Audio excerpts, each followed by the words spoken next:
Hey y'all, happy Sunday and welcome to this week's live Q&A session. This is the portion of the show where we allow YouTube to send out notifications that we're going live. If you're watching this live Q&A on replay, please scrub ahead until this graphic disappears and the actual show begins. If you're watching live and you have any comments or questions, please go ahead and put them in the live chat. But for now, grab a beverage, sit back, and relax while the countdown timer does its thing. Then we'll get started.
Hello, happy Sunday. It helps if you add yourself to the stream before it actually goes live. Welcome to what it's like to be me. Well, happy Sunday, everybody, and hope everybody is doing well. Um, this weekend is here in the U.S.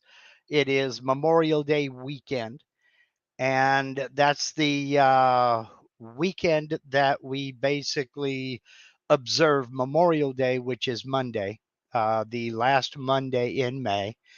For folks overseas, that is our equivalent to Remembrance Day. World War One having been fought in Europe and not here in the U.S. We don't observe Remembrance Day. We observe Memorial Day, which was set up after the U.S. Civil War. There are various it's in dispute as to when it was actually started, but it wasn't long after the U.S. Civil War. And it was done this time of year to not commemorate any particular battle or the beginning or ending of any particular armed conflict. It's just the day we set aside to remember people that gave their lives in service to the country, whether it be in combat or during peacetime. Um, and it's also seen as the unofficial kickoff to summer by most people. Some people resent and resist that. I'm not one of them. I can speak only for myself when I say this, but coming from military background and being a vet myself and generations back, my father, my grandfather, and great and several great grandfathers all the way back, I can say that that's what these people gave their lives for, was for our freedom to celebrate and freedom to, you know, have barbecues and have people over and party and do whatever. So I don't resent or resist it at all. So however you choose to observe, um, stay safe, and I hope it's a pleasant one for you and yours. Today, um, one of my favorite things about doing this is when I get emails from you guys asking me about things that I have never really thought about or discussed much before. And I got a great email from a gentleman named Bob up in Alaska who I'm just going to read it to you verbatim and we'll get into point by point. He said, there's a CNC topic I've not seen you weigh in on much. And that is composite nails for work holding. I'm not talking about if you can use composite nails in an ordinary nail gun. I'm not talking about wood densities and penetration. I have a handle on all this. I'm talking about how well do they really work. Uh, he didn't want to talk about those things, but I will get into those things. His questions are more along the lines of, are there problems with the nail pushing the work up slightly from an MDF spoil board? And after each use, I can imagine having to chisel off any nail stubs slightly protruding out of the spoil board. If that's the case, then shearing off the nails when the job is done would scratch the bottom of the workpiece. The workpiece would slide on the broken nail pieces. He says, I try to minimize waste wood. Do you know how close to the edge you can drive a nail in 18 millimeter Baltic birch ply? What about solid birch? I think you mentioned once that you couldn't get too close to a solid maple edge without it splitting, but how close is too close? This is why I'm writing. You seem to have tried these, but I haven't heard you talking about them on your YouTube channel, or I missed it. I'm curious that if you don't have anything good to say about them, so you're not saying anything. There is surprisingly little information about these online. Currently, I either use compression clamps or the tape and CA glue method for work holding. Those work fine for smaller pieces, but get unwieldy on large plywood sheets, which is why I'm looking into the Raptor/Omer system. And he signs it, "Thank you, Bob." Well, I'll get into that kind of sort of point by point. But what he's in reference to is, I do have the Omer composite nail gun, and we're talking about these composite nails. Now, they are 15 gauge, which is some indication about their size. They're pretty big. I have been to the Raptor website. I have been to the Avid CNC website, of course, and there are a lot of misconceptions and a lot there very little information out there. Now Jeff at JMJ Love Dance here says we lived through the composite nails at our wood club. Various problems caused us to abandon that process about 4 years ago. Now I don't know what the problems were, but there are pluses and minuses to using it. His question here, I'm curious if you don't have anything good to say about them, so you weren't saying anything. No, that's not the case at all. They have their use, they have their purposes. I didn't really say anything about them because I didn't think that there was much to be said. Primarily, they are made for sheet goods, for holding uh, larger panels down to your spoil board, MDF, plywoods, things of that nature. And they do work, and they work very well. They are made of a nylon that is it's almost like a fiberglass construction. There are strands of I don't know what type of a fiber it is, whether it's glass or something else. That is, you really can't see any layering, but they're a composite made of these fibers along with nylon. And when they're shot from the gun, there's just enough friction to kind of sort of melt the outside of each one of these nails. And you can see, I don't have to get it very close. You can see they're pretty big. They have a chisel point on them and a rather large head. They do work very well. And I've never had them fail me. But there are some downsides. They are pricey.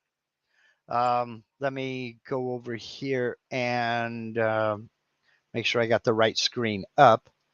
I got mine through Avid CNC, and this is the nail gun itself, and that is the B17P. And as you can see here, it is $359 today. That is May 28th, 2023. Now, that sounds like a lot of money for a nail gun, but basically it is a finish nail gun. This is not a brad nailer. And the composite nails, various sizes, run about $38, $39 per box. Now, I have two sizes. I have the 1 inch and the 1 1/8 size for my nail gun. And they do work. They work very well. Now, Norm Peterson asked, do you have to use a special, I'm assuming, gun to shoot these nails? Sadly, the answer is yes. Now, there is some controversy out there over whether or not you can actually use these through a standard nail gun. Uh, the problem is the profile of the nail is made for this nail gun. And while it may actually fit into the nail gun, they are proprietary. And the nail gun is a little bit gentler in driving this nylon nail than it would be for a steel nail or something like that. Bob Health the Bridle says, do they make a shorter nail? Yes, they do. I believe the smallest is 1/2 inch. In fact, on the Avid website, the shortest they sell is 1/2 inch. They have 1/2 inch, 5/8, 3/4. I chose the 1 inch mainly to go through 3/4 inch plywood or 18 millimeter 3/4 inch, whichever. The short answer is yes, you do need to use the nail gun that was made for these nails. There have been a lot of cases of people trying to use these in standard finished nail guns, and they shatter because that nail gun just jams to try to drive that steel nail through there. In looking at the Raptor nail website, they'll sit here flat out and say Raptor fasteners are extremely tool specific, so they must only be used in tools that have been engineered for Raptor fasteners. Now, that sounds like they are trying to sell their own tools. They don't make the tools. They make the nails. They don't make the tools. They have lists of different nail guns that will shoot these nails, but they don't make the nail guns themselves. They just sell the nails. So now let's see here. Bill Smith says, I cut sheet goods mainly. I've been using composite nails for about 2 years.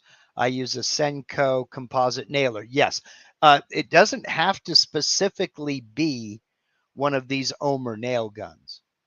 And I have priced other nail guns that will take a 15 gauge nail. The cheapest one I found was about $180, and that is what brand was that? That was a Ryobi battery operated one. If you're invested in the Ryobi system, it may work. I mean, because you're talking about battery formats and what have you. It may work. I don't know. Again, the jury is still out on whether or not these will work in standard nail guns. But I can tell you that even though $359 sounds like a lot of money, I've seen these nail guns that will handle 15 gauge nails. They start with that little battery operated Ryobi at $170 and they go up to $600. So $359 is right in the ballpark. Yeah, it's right about the middle of that price range. I have found Milwaukee, Senko, Bostitch. There's a bunch of different nail gun makers and manufacturers that make a nail gun that'll take a 15 gauge nail. And they're right around that same $350 to $450. So getting a nail gun that's dedicated to using these nails, it's not really that much. It's not really more expensive than a nail gun that will hold them. Mario Montoya says, I have used them in my finished nailer without any problems. Yeah, you may be just fine. They're supposed to run at a pressure between 90 and 100 psi, and which my compressor will do fine, no issue. It's just one of those things that some people see it as an unnecessary expense, and other people see it as a good investment. If you do mainly sheet goods and you do large panels, um, uh, it's a great option. It's certainly a lot cheaper than a vacuum table. And, as far as consumables, I mean, $38 for approximately 2,350 nails. I mean, that may not be too expensive. It just depends on what you consider too expensive to be. They have a downloadable PDF file on Raptor's website. Let me bring that up if I can find it. Here we go. I did find it. And I'll share that with you here. They do have a downloadable PDF here on their website showing the wood species and basically what length of nail you should use for that species. And they get into, the pine, poplar, fir, cellular PVC, Okumi marine grade plywood. It'll handle all of the different gauges. But then you get down in here into the hardwoods, and there are a lot of hardwoods that they just don't recommend you use them on. They flat out say they will not drive into hickory. Hickory is an extremely hard wood, and if you're working with something hickory or harder, it's just not going to work. It does have its limitations. Grain orientation is also a factor. To directly answer Bob's question, um, let's see here. I think you mentioned once that you couldn't get close to a solid maple edge without it splitting, but how close was too close? It's basically the same as you would drive any type of a nail. If you get too close to the end, say within an inch and a half, maybe 2 inches, depending upon grain orientation, it's probably going to split that board, because with a chisel point like this, you are driving a wedge into the material. If it's flat sawn and your annular rings are going pretty much horizontal, there's less of a chance that's going to happen, but it doesn't eliminate the possibility altogether. As far as driving through plywood, that's what they were basically made for. Hardwoods, it's going to be on a case-by-case basis. Now, you don't have to. This is not a. It's not a nail gun for fastening panels, like hanging drywall or hanging T111 siding or something like that. So you're not going to be shooting a nail every 8 inches or every 16 inches or something like that. Basically, a couple in each corner of the sheet, and maybe along the edges to hold it down if you have a little bit of a cup or it's not exactly flat. But they're made to hold them in place. The tensile strength up and down is very good. The shear strength is about medium, in that it will take steady shear pressure a bit carving, profiles, and what have you. But the way you remove a piece of material from it is I take a piece of scrap material, hold it up against my plywood panel, and then smack it. That sudden jar will, as Bob described, shear off those nails. And then you can just take the panel off and you're all set. One of the advantages is you're not prying up like if you were to use steel pin nails to hold down a panel. Unlike steel nails, you don't have to go back and try to yank them out or pull them out or what have you, because any blade, bit, or sandpaper is going to go right through it. It won't damage blades or bits at all. And that comes in real handy if you are pretty close to the edge with your bit and you happen to cut through one of those fasteners. Your bit's not even going to notice it's there. You can, depending upon the gauge of steel nails that you use or metal nails that you use, your carbide bit may or may not be damaged by that. But, you pays your money, you takes your chances. It's could be kind of a trade-off. I mean, some people will look at this and say, I can buy a new bit for a box of those nails. Well, true, but how many bits do you want to buy? You'll go through far fewer bits in the lifetime of this box of nails than in the lifetime of a box of even 18 or 23 gauge pin nails. So yeah, they work. They work well. It can be a pricey investment. I don't think they designed this with the home hobbyist in mind.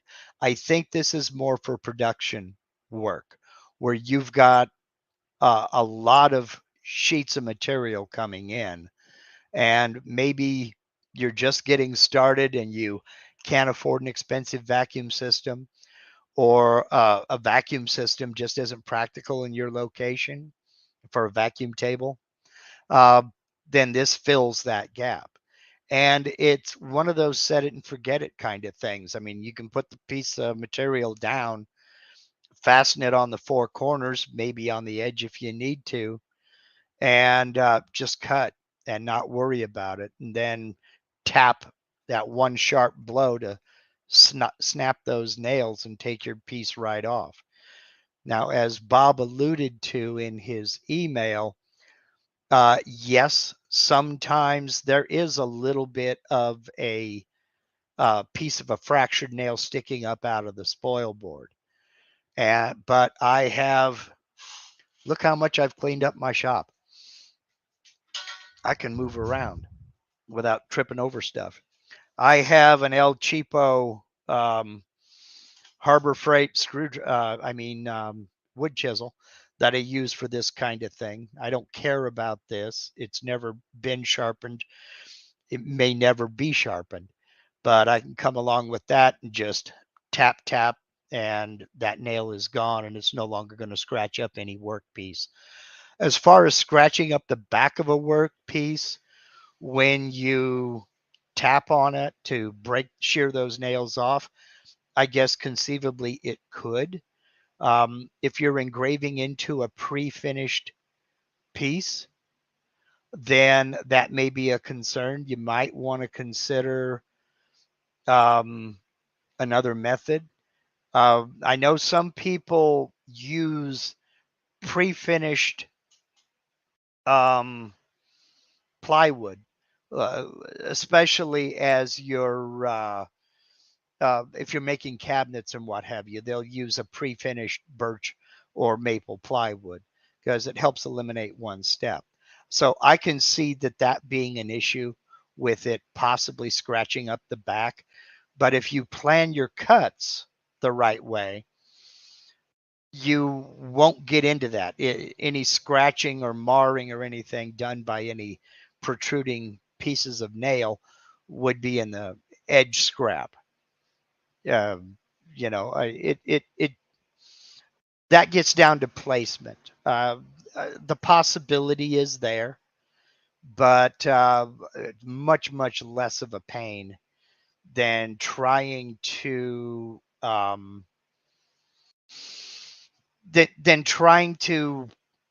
manage, tape and CA glue or double-sided tape or anything like that on a big panel.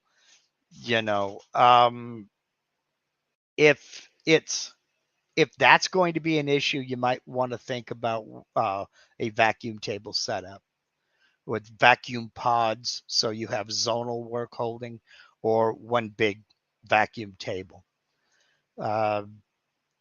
But for a guy like me who will occasionally do large panels that I consider to be too big for like tape and CA glue, and I have people ask me about that a lot. Let me grab a piece of scrap here. Come on, boy. And this is what I would consider to be too big for tape and CA glue. Let me grab you some measurements here. We're talking about 11 inches or not quite 28 centimeters. And we're talking 30, not quite, a little more than 76 centimeters. So to me, that's too big to be trying to put down tape and CA glue. So, anything bigger than this, I wouldn't even attempt it. That's where a system like this composite nail gun would really come in handy. Yeah, you could still use clamps, but that has its pros and cons as well. So it's just one more tool for the arsenal. I don't think that there is a single answer for the whole thing. Again, like I said, the main reason I haven't talked about it much was simply because I didn't have a whole heck of a lot to say about it. They kind of speak for themselves. So, let's see, Mike Kim dances with aardvarks says if you take up wood turning, you could get those nails up with your skew. Yeah. Oh, yeah, but do you want to do that, Mike? You may have an old skew that you want to mess up, but yeah, not something I want to play around with. Russell Faraday says these are also known as a bricklayer's chisel. Yeah, I think everybody should have one or two. I've got a couple of them. One or two wood chisels that are not meant to be used on wood. They're just general knockoff, pry open paint cans, although I don't do that. I do have a paint can opener. I have several. You need to knock, as Russell alludes to, you need to knock a little bit of mortar off of a brick or something like that, and I use this mainly for prying. And I grabbed this. This is a 1/2 inch wide. Yeah, roughly 12 millimeter wide, because it fits down perfectly in the T-track, and I can leverage up, pry pieces off of the spoil board. So, yeah, demolition chisels. There's some good ones out there. Yeah, go to hit a yard sale, car boot sale, a rummage sale, estate sale, whatever, and you'll find a beat up old Craftsman chisel that's been ground down to about here that is really kind of useless for wood. You'll find one. So, let's see here now. Drill bits for paint cans. No, I actually have a genuine by Godfrey paint can opener. It is got that kind of a tip on it. I don't know if my hand up there helps or not. And it just drops down into the rim of the can like so, and you just fold back that way and prise it right up. And bonus, it's also a bottle opener. So I've got about, now I don't know how many of these things floating around, but they're all over the place. Anyhow, so yeah, the end all and be all is, and none of this is sponsored, by the way. I have no affiliation with any of these companies. The end all and be all is that the Omer nail gun works excellent. The Raptor nails work excellent. It's not a one-stop solution. Personally, I don't use it on hardwoods. I use it for sheet goods, and that's about it. Now, having said that, you could use them to tack down, say, a strip of plywood over here, strip of plywood over here, and then blocks, on the other sides, and then wedges in between to clamp. You could use it for that, because then you can just come along and whack, whack, whack, whack, and that's it. So, it works. Let's see. Reload and Shoot says, I use a couple of older painter putty knives for prying. They're thin and go under things easy. And the ones I have are stout. Yeah, sure. I mean, all over. Let's see. What are you trying to do here? Chris Ciccatelli. Okay. I still haven't figured out the carving 2 layers with the top layer still going a tad too deep. I'll include a pic. Yeah, you can't put a pic in the chat. It won't do that. That's, YouTube doesn't allow that. As far as that's concerned, I don't have a good answer for you yet. A lot of it depends on the geometry of the bits you're using. Make sure they're all flat bits, flat bottom, not fish-tailed or something like that. Next is make sure that your spindle / router is trammed and is not leading. Okay, leaning in any direction at all. Next, I don't know how you set your Z0, but be very, very, very accurate with your setting your Z0. Okay, set it at the same location on the material. And the other one is, okay, all downcut bits. Okay. Downcut bits give so-so results for bottom finishes. They're excellent for tops, so they don't splinter the top edge, but they give so-so results on the bottom finish of a pocket, which is what you're trying to do with stacked text. You might want to consider a upcut bit for a better bottom finish. Okay. Now that leads to a dilemma. You want a good top finish. You want a good bottom finish. What's the answer? Well, I don't really have one. Other than going half the distance with a downcut and then the remaining distance with an upcut. But you don't want to get into that. That's double the tool pathing and double the machine time. So I really honestly do not have an answer for you. That is something that's universal. Everybody has a problem with that. Everybody has a problem with that. Let's see. Yeah, Bark Sport Craft says you compression bits if you can keep your cuts right or split the job, but yeah. IL Peleg says compression bits do that. Yes, they do.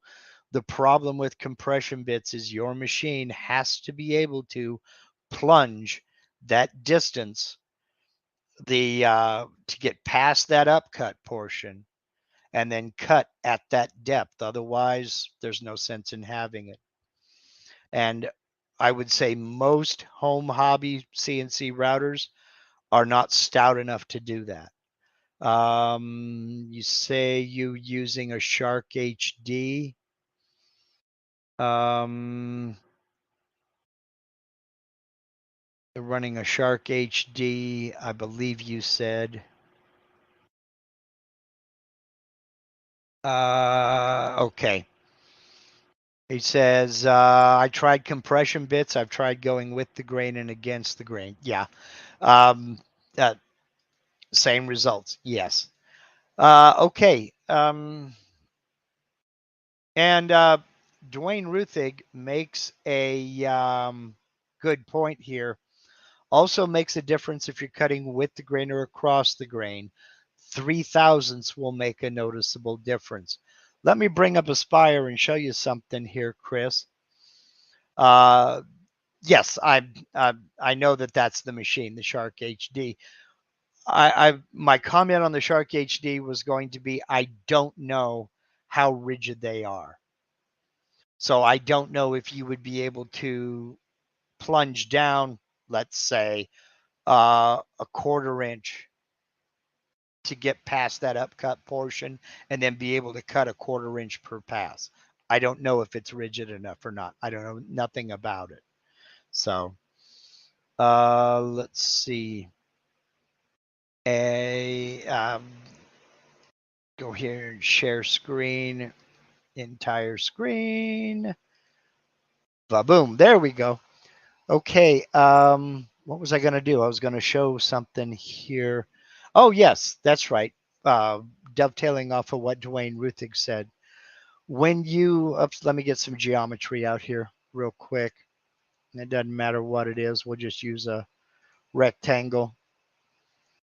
Now, when you do a pocket, which is basically what this is, when you're doing stacked text, I'm using two different bits here, a 1/2 inch and an 1/8 inch. When you get into the number of passes, okay, you come down here, as you can see, I've got 2 passes for this 1/2 inch bit. Let's edit passes. We're going to set a last pass thickness, okay?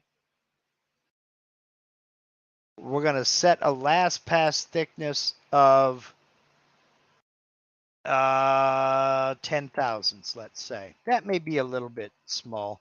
Let's back up, let's say 20 thousandths, okay? And we're going to apply that. Now you notice it added another pass. But what that does is your first pass is going to be, in this particular case with my 1/2 inch bit, it's going to cut 1/2 inch deep. I'm sitting here using my fingers like you can see what I'm doing. The first pass is going to cut a 1/4 inch deep, excuse me. Then it's going to cut down to 0.48. It's going to leave that 20 thousandths of an inch. We're basically hogging away all the material except for that last 20 thousandths of an inch. Then on its final pass, it's going to come along and it's going to take out that last little skin of material. Now, with this 1/2 inch bit, that's probably overkill. And we say, okay, when we get into this 1/8 inch bit, okay, and we edit the passes, and then we set a last pass thickness of 20 thousandths and apply it, an 1/8 inch bit is going to really be prone to bit deflection depending upon your pass depth. Now you can see I've got a pretty fine pass depth here. Probably overkill on this as well. But you will get a cleaner, more consistent bottom finish when you're taking off just a thin amount of material because you're not putting really any sideways pressure on that bit. So you're not going to get a lot of tool deflection. And it's less likely to try to dig in deeper because that bit is flexing just a little bit. Also, think about your feeds and speeds. It's one thing to blow through that real fast, but what does your cut quality look like? On something like this, with that last pass thickness being so short, being so little, you can generally speed things up a lot quicker than you would think you could. But it's still just removing that thin skin at the bottom of that pocket, and that will help. There isn't a magic bullet that's going to eliminate all of it. About all you can do is get pretty good. Okay. Now, machined in wood, and I'm sorry, I can't remember your first name. I want to say Robert, and that's probably wrong. You can also use a ramp and a lead to get the compression bit to depth, then do the actual tool path. That is true. On this pocket, for example, we would have to use the offset, and we are using the offset. We could ramp in the plunge move. So it will ramp into our cut depth out here in the middle. Since this is all being pocketed out, you don't really care what that looks like. You just need to be able to get that bit down past that upcut portion on the bottom. Okay. Now, Tim Keller brings up a good point in that the Jenny bits have a shorter distance. That upcut is a bit shorter. It's like 1/8 of an inch. And most, I won't say all, but most home hobby CNCs have the capability of going 1/8 of an inch per pass on a 1/4 inch diameter bit. So let's see. Okay, thank you. Your first name was Michael. I told you I couldn't remember. And I apologize for that. Let's see. Michael then says, I'm doing a cut just like that, 1 inch deep using a 1/2 inch compression bit. Yeah. Because it's a pocket, if you're using the offset, whoops, because it's a pocket, basically, if you're using the offset machining strategy, it's going to come out to the middle. And you don't have to worry about, I mean, you may want to go ahead and ramp in just because it's, is it looking fuzzy to you there, reload and shoot? Down at the bottom of your panel, down in here somewhere, click on the gear and set it for 720p. My StreamYard broadcasts in 720. It's not full 1080. Okay. That may be part of it too. But yeah, since you're going to be machining all of this out of here, you may or may not have to ramp in because this is all going to be machined away anyway. So it doesn't matter if the upcut tears this up out here. It does when you get close to the corner, but not out here in the middle. Now, Michael also brought up another good point here. Oh, no, excuse me. That's Ray Dixon that brought this up. I apologize. Sorry, Ray. To get a good top cut, I use a 10-degree V-bit to trace my cut at 1/2 inch depth. Then there is no splintering of the wood in most cases. That is a really an excellent idea of doing basically an outline of the area to be cut out with a 10-degree. That's pretty shallow or a pretty steep angle, so that's going to be a very gentle slope. If you can accept a gentle slope, that would tend to shear that off and leave a nice clean edge. Then it doesn't matter if you use an upcut or down cut out here. So that's an excellent point. So did that work for you? Clicking on the YouTube says, well, we'll set your resolution automatically. Sometimes it works, sometimes it doesn't. So Let's see here. Okay. So with all of that in mind, Chris, if that'll help, I mean, but do know that that's a struggle for everybody. Uh, and that's why I have basically my attitude is I now do a lot of textured backgrounds because of that. And because it'll hide a lot. And you can get some real interesting textures. You can create your own textures. And people are like, "Ooh, aren't you fancy?" And it's like, yeah, that's right. They don't have to know that you're doing that to hide machining marks. What can you say? Now, yeah, I get it. It's up on top of the text down below the next level. But, you can do some fancy stuff with that as well. So, hey. Okay, Wade Custance has another question here. Excuse me, and welcome aboard, Wade. Haven't seen you in a while. I see everyone making planter boxes out of ply. Aren't they worried about delamination? Well, evidently not. And I will I will say that I have made planter boxes out of plywood myself, but they were not made to be filled with dirt. They were made to set a pot down inside. So basically, just a cover. A lot of people are into container gardening, or they just like to have pretty flower pots on their porch or their deck or patio or what have you. And it's that's all well and good, but depending upon where you live, the sun heating up that pot can bake the roots of some plants that just can't take it. So building a decorative box out of whatever and then setting that pot inside, that takes the sun direct off of that pot. So it's not heating up the ceramic or the plastic or whatever the pot's made out of. And just an extra layer of protection and shade for the sake of, for the lack of a better term, off of the roots of that plant. So that's what I have done in the past.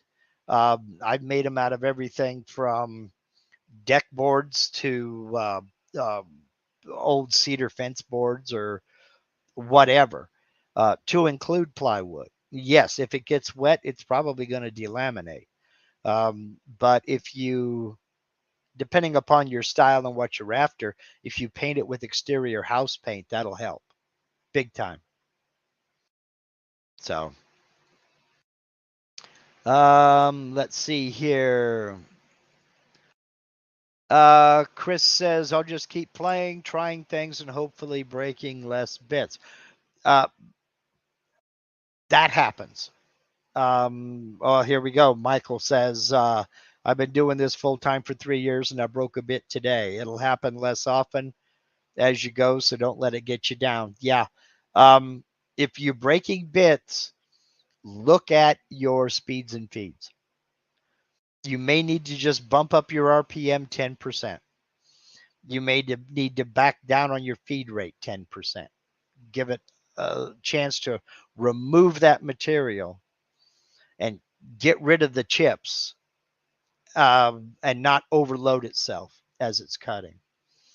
So that is the most common, I almost said method. Well, yeah, let's say method. The most common method to break bits is either try to push it too fast, too deep, or the spindle / router not moving fast enough, not spinning fast enough.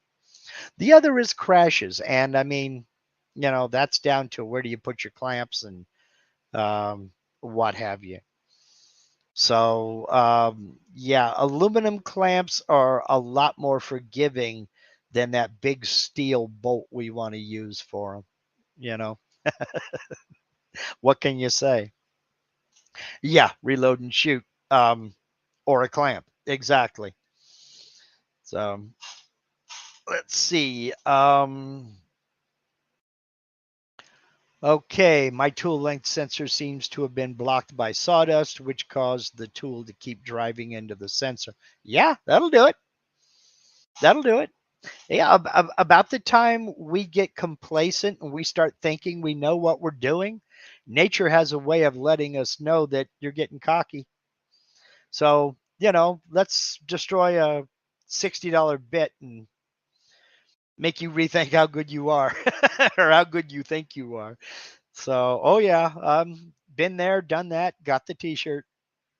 So, let's see. Dwayne says you're a proponent of V-bit cuts first, so that follows Ray's procedure. Yeah, I, I just hadn't really considered, like for stack text or something like that, outlining the letters, outlining the text with a V-bit first.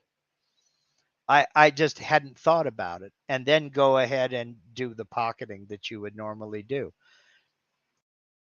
Now that it comes up, I think that would actually look pretty cool. So, you could use a tapered ball nose bit, and then which has a real shallow, well, actually a real steep angle, and get a nice looking finish, and then come along and clear out the rest of that pocket with whatever. Yeah. So, and yeah, you get a free chamfer out of the deal. Yeah, true. So, um, let's see here. Check It First says, is an 1/8" bit with a 1/4" shank any better than just a standard 1/8" bit? This is one of those Chevy versus Ford discussions. Yes and no. And on the no side, they're about the same. On the yes side, they tend to be longer. You get a lot longer reach with an 1/8" bit with a 1/4" shank. That 1/4" excuse me, that 1/4" shank is stouter. It is a lot stronger, and you don't have to try to find a 1/8" collet for your spindle or router. Um, if you But then again, they are pricier.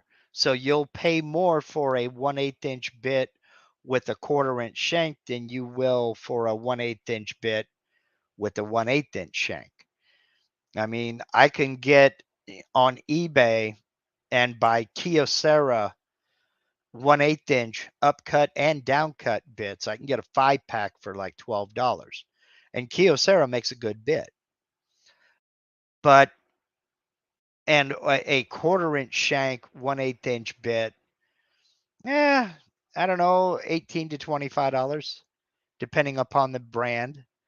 Um, and you also have to look, well, you have to do this on both of them. You have to look at the length of cut. How much cutting surface do they actually have? Are they better in some situations? Yes. Are they worse? No. No. I don't think you can go wrong unless you're kind of pushing the limits of your depth of cut, because if that 1/8" cut depth is a 1/2 inch, let's say, and you try to push it down to 5/8 of an inch, now that taper that's going up to the 1/4" shank is going to start rubbing on your material, and there you're asking for trouble. So in that kind of a situation, you'd be better off going with a 1/8 collet and a standard 1/8" shank bit. But if you're pocketing, say, a 1/4 inch deep, then yeah, you're fine. And like I said, if you can't find an 1/8" collet for your router or spindle, then that's the perfect alternative. Michael says, I just ordered a 1/8" 1" length to cut 1/4" shank from Bits and Bits for $35. Yeah. Astro coated. Yeah. So it's a little bit more pricey than the than the eBay Kyocera bits that I buy. Because, like I said, about $12, I get a 5-pack of bits. But then again, I don't do as much 1/8-inch cutting as I used to. I used to do quite a bit, but not anymore. Let's see.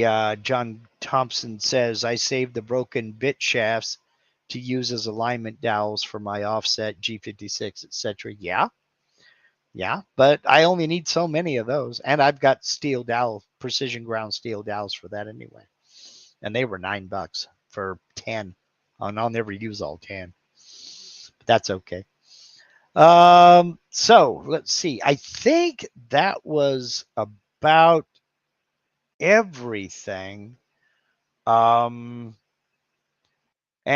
Chris, I'm sorry I don't remember your email, but I will go look and see if it ended up in my spam folder or something like that. But I hope that helped answer the question, but there really is no magic bullet. So Michael says broken bits equal burnishing tools. Yeah, but how many burnishing tools do you need? Yeah, I mean, I can find uses for the stuff, but I don't know if I did respond to it. Okay, it doesn't stand out, but please understand, and I don't mean this in any kind of way other than to say I get a lot of emails, and pretty soon they all start to kind of blend together. So, let's see.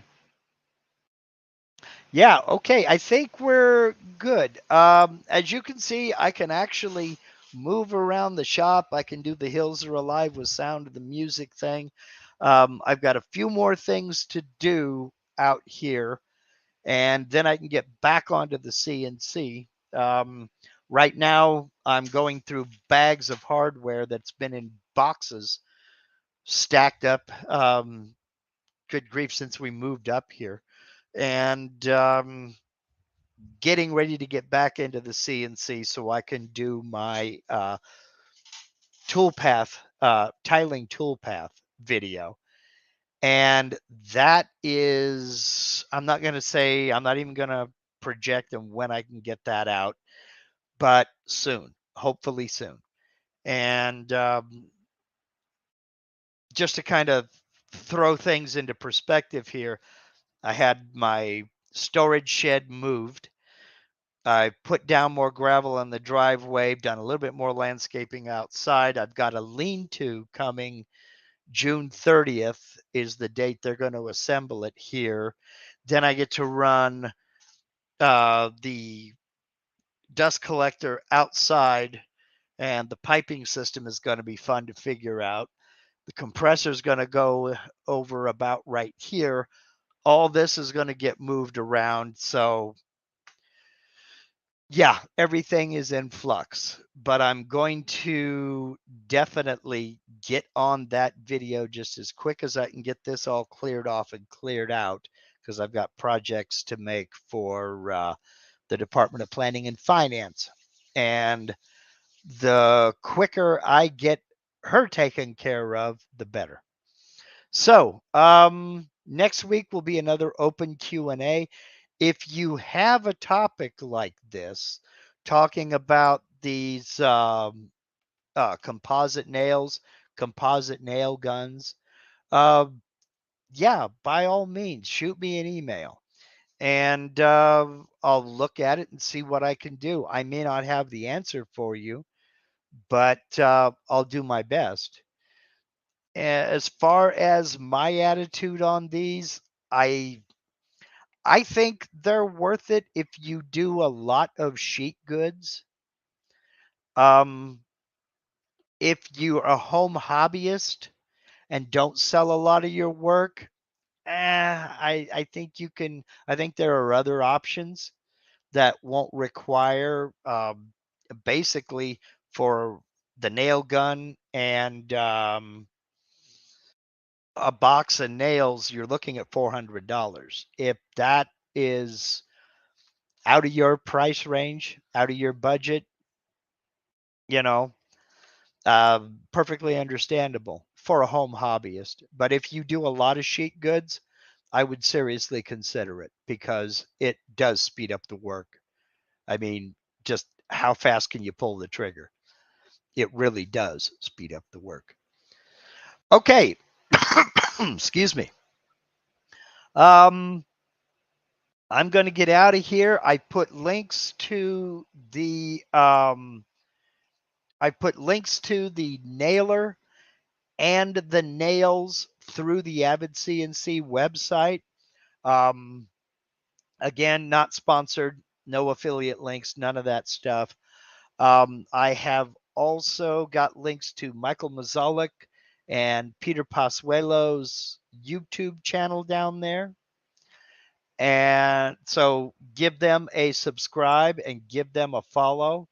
I also have a link to Steve's GoFundMe. They are still trying to defray the cost of his mother's final expenses, and any contribution you can make, even if it's just sharing that GoFundMe on your social media, is deeply appreciated by Steve, his wife Pam, and myself. And that GoFundMe is going to stay there until Steve tells me they've taken it down and to quit spamming the GoFundMe. So looks like I have a hot date to go to Harbor Freight. So that's all I had to be told. And however you decide to observe this Memorial Day weekend, please stay safe. I'd like to see everybody back next Sunday. And yeah, y'all take care. Have a good one. And thank you very much for everything.